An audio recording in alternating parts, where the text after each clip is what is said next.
Allo, comment ça va la team? Aujourd'hui, on est là pour un premier tuto tout simple, créer une page internet HTML. Avant de commencer, parlons de l'endroit où on écrira notre code et de l'endroit où notre code s'affichera après l'exécution. L'ensemble formera l'environnement. À présent, vous savez de quoi ça passe si jamais un informaticien mentionne ce mot-là. En fait, notre environnement se composera de deux simples logiciels, un éditeur de texte qui en rédigera notre page et un navigateur qui interprétera le code écrit sur notre éditeur de texte. Étonnant, mais oui, il nous faut juste ces deux outils pour créer notre site internet. Je vais vous fournir juste le cheminement pour installer un éditeur, bien qu'il y en a plusieurs. Je vous conseille le Notepad++. Vous avez juste à aller sur Google, taper télécharger Notepad++.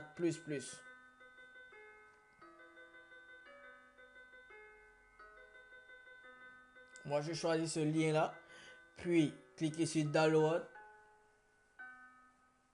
et exécuter. Bon, l'installation est vraiment simple. Je ne vais pas la montrer dans la vidéo vu que j'ai déjà le logiciel, mais l'installation est vraiment simple. Puis là, on passe au second logiciel. J'espère au moins que tu as un navigateur, soit Firefox, Google Chrome ou Internet Explorer.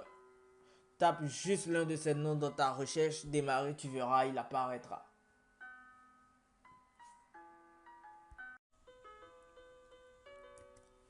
À présent, on passe à l'étape ultime. Après l'installation de notre éditeur de code, la rédaction de notre premier code. On ouvre le Notepad. Petite remarque pour les désordonnés comme moi et les nouveaux, il est idéal de créer un dossier que vous appellerez HTML.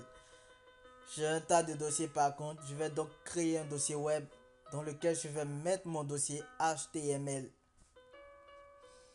Ensuite, revenez dans le Notepad, puis dans les options du haut, allez dans File, puis cliquez Save, indiquez le dossier HTML créé précédemment.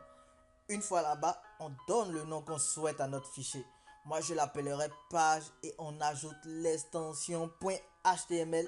.html est une extension de fichier pour les pages web et c'est ce qui permet d'informer notre navigateur qu'il s'agit d'une page web.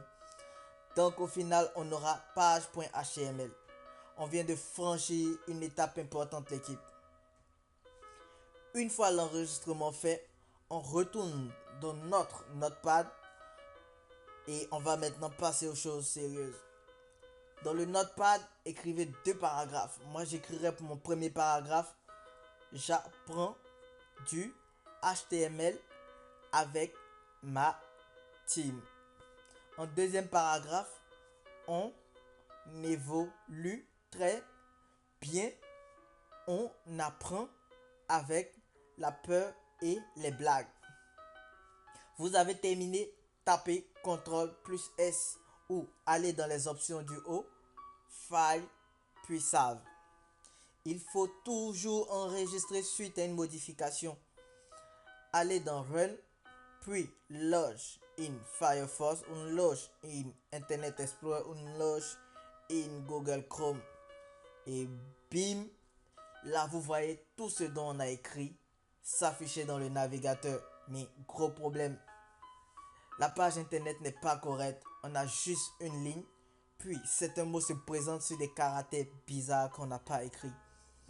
En fait, pour créer une page web, il ne suffit pas de taper simplement du texte comme on vient de le faire. En fait, une page possède une structure et cette structure se compose de balises qui permettront au navigateur d'interpréter votre texte.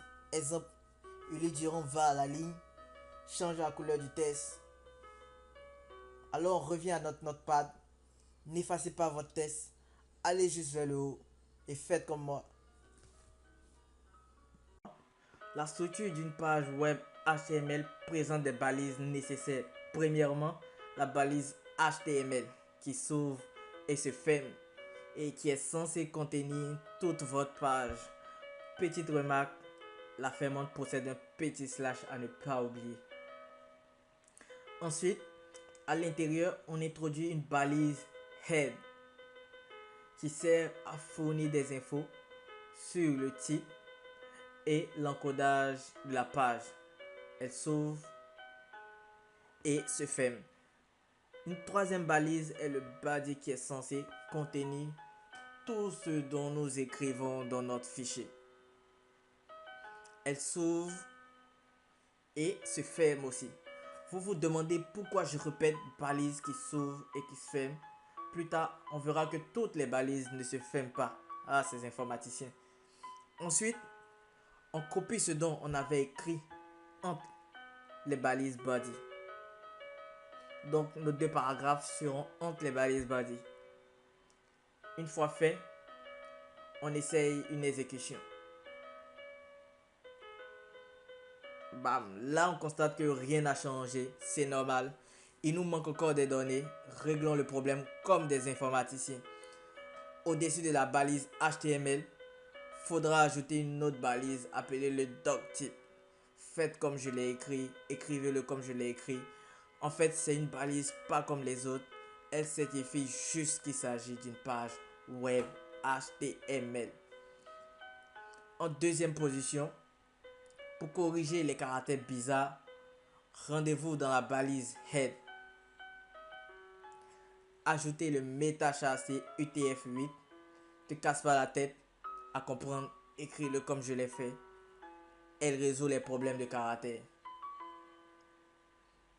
Une fois fait, essayons une autre exécution. On constate que le test apparaît correctement, mais il y a un petit problème, pas les paragraphes.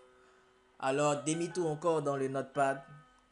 Au début de ton premier paragraphe, ajoute un P et à la fin, ajoute la balise P. En fait, cette balise est censée gérer les paragraphes. Une fois fait, on retourne à l'exécution. Bonne nouvelle, on constate qu'elle marche. La page, notre première page web vient d'être construite. Comme on peut le remarquer, le HTML fournit d'autres balises pour modéliser votre test sur votre page. Dans un prochain tuto, nous étudierons ces différentes balises qui sont capables de modéliser vos pages HTML. N'oubliez pas de liker, de vous abonner.